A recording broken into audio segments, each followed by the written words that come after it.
Ugh, Shinmari, you will not believe this history assignment. Discuss the socio-political ramifications of the 1857 Indian Rebellion. Ramifications? Seriously? I'd rather be doing literally anything else. I just don't get it. It was so long ago. What does it even have to do with me? It feels totally irrelevant. Oh, you think your homework is torture? Wow. Okay, bet. You have absolutely no idea what bad even is. Let me drop some receipts for you. All right, so let's set the scene. You have this company, right? The East India Company, and they're basically running all of India. But they were in their super toxic era, just making a mess of things and playing by their own unhinged rules. Check this out. The actual rulers of the land, the Nawabs and Hajas, the company just started ghosting them. Took their power, their armies, their land. They even took the Mughal king's name off the coins. And get this, they told the king's family they were getting evicted from their own home, the Red Fort. The audacity! Wait, what? No way. So you could be a literal queen, like Rani Lakshmibai, and they'd just be like, sorry, your adopted son can't be king.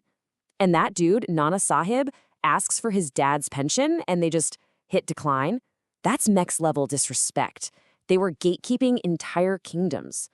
Exactly. And it wasn't just the rulers. Life was getting terrible for everyone. Peasants were getting crushed by these insane taxes, losing land their families had farmed for generations, and the sepoys, the Indian soldiers working for the company, had terrible pay and were being forced to do things that totally went against their beliefs. The whole situation was a pressure cooker just waiting to explode. Hold up. What kind of things? Spill the tea. Okay. So, probably their most unhinged rule. Back in the day, a lot of Indians believed that if you crossed the sea, you'd lose your religion and your place in society. So in 1824, when the company told sepoys they had to go to Burma by sea to fight, they refused. And yeah, the punishment was severe. And then they rolled out this new update in 1850. It was a new law that made it way easier to convert to Christianity. It even said that if you converted, you could still inherit your family's property. So a lot of Indians started to feel like the British were trying to completely erase their culture. The vibes were not good. Whoa, okay, this is way more dramatic than my textbook. So at this point, who were the main characters who were like, all right, we've had enough? Okay, so one of the first to enter the chat was Nana Sahib. Remember him? The guy they denied a pension to? He wasn't about to just post an angry comment and move on. He got an army together and literally yeeted the entire British force out of Kanpur. A total boss move. And the rebellion's A-list was totally stacked. You had Rani Lakshmibai fighting for her son, Begum Hazrat Mahal in Lucknow, a total queen organizing the resistance. Rani Avanti Bai Lodhi led an army of 4,000 soldiers. Even old zamindars like Horvar Singh from Bihar joined in. They all had that main character energy.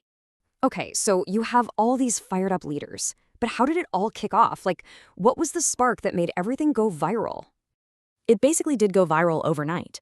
On May 10th, 1857, sepoys in a town called Meerut just completely rebelled. They broke their friends out of jail, attacked British officers, and then just marched all night to Delhi. No way! They just walked into the capital city? Look at the size of that crowd.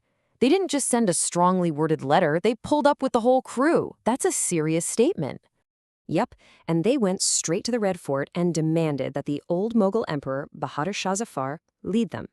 He was kind of reluctant at first, but he eventually agreed. And that single decision changed everything. Once the emperor gave his blessing, the rebellion got a huge signal boost. Everyone felt inspired. It was game on. Man, the British must have been panicking. They just lost control of the capital. How do you even respond to that? They couldn't just ignore it, right? Oh, they didn't ignore it. The empire clapped back, and they clapped back hard. For a while, the rebels were actually winning. The British were seriously outnumbered. But then they called in backup from Britain, and their whole strategy was just overwhelming force. They retook Delhi, and so many of the leaders, like Rani Lakshmibai, were killed fighting. It was absolutely brutal. Wow. That's intense.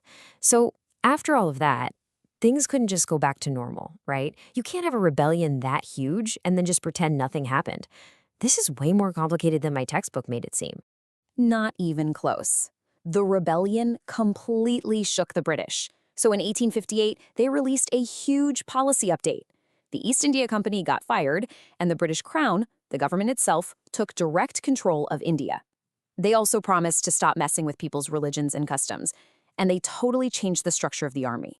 And they gave the governor-general a new title, viceroy. So he was basically the new server admin with a direct line to the queen, brought in after the whole system crashed and burned. A major reboot. It really makes you think, though. It wasn't just one single thing. It was a slow burn of disrespect, bad policies, and people losing everything they had.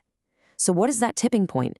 What's that final straw that makes a huge group of people decide, we're done, and risk everything to break the system?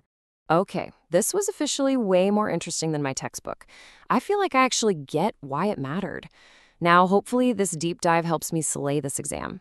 You'll do fine. Just remember, history isn't just a bunch of boring dates.